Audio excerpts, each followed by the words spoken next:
They see my disability, I see my ability.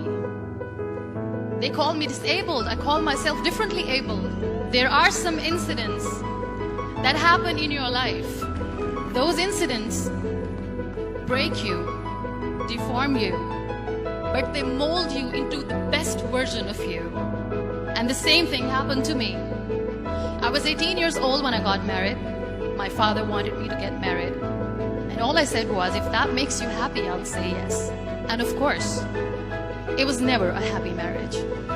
Just about after 2 years of getting married, I met a car accident. Somehow my husband fell asleep. The car fell in the ditch.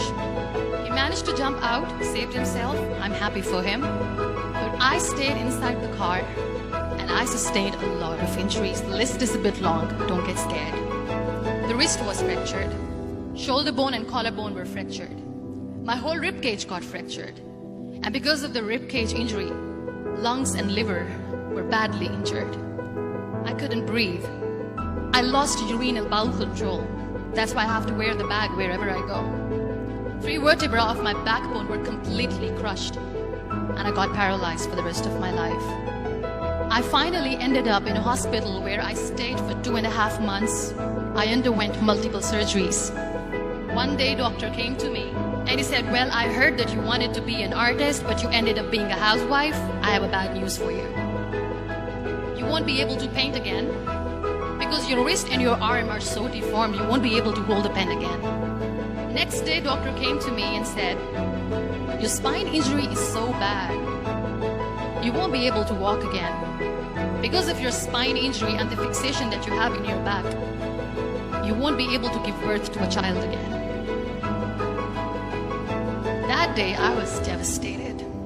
I asked my mother, why me?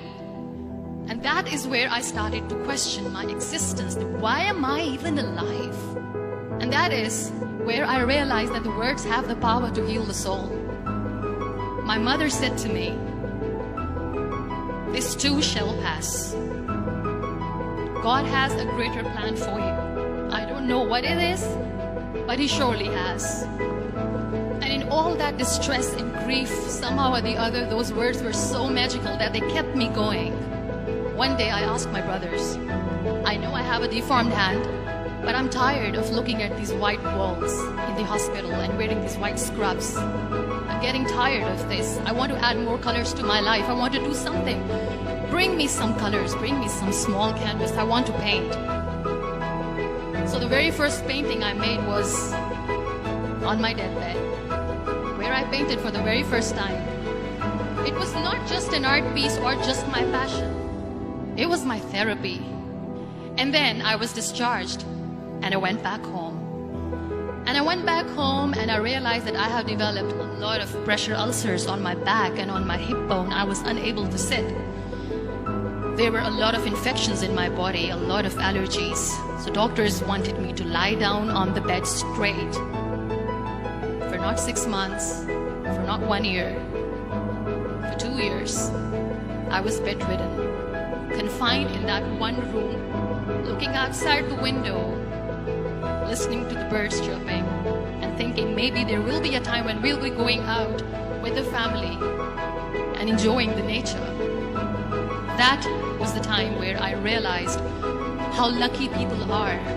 That is the time where I realized that the day I'm going to sit, I'm going to share this pain with everyone to make them realize how blessed they are, and they don't even consider them lucky. That day I decided that I'm going to fight my fears. We all have fears. Fear of unknown, fear of losing people, fear of losing health, money. We want to excel in career, we want to become famous, we want to get money. We are scared all the time. So I wrote down one by one all those fears. And I decided that I'm going to overcome these fears one at a time. You know what was my biggest fear? Divorce.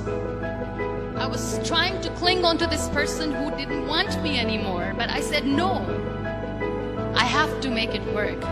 But the day I decided that this is nothing but my fear, I liberated myself by setting him free.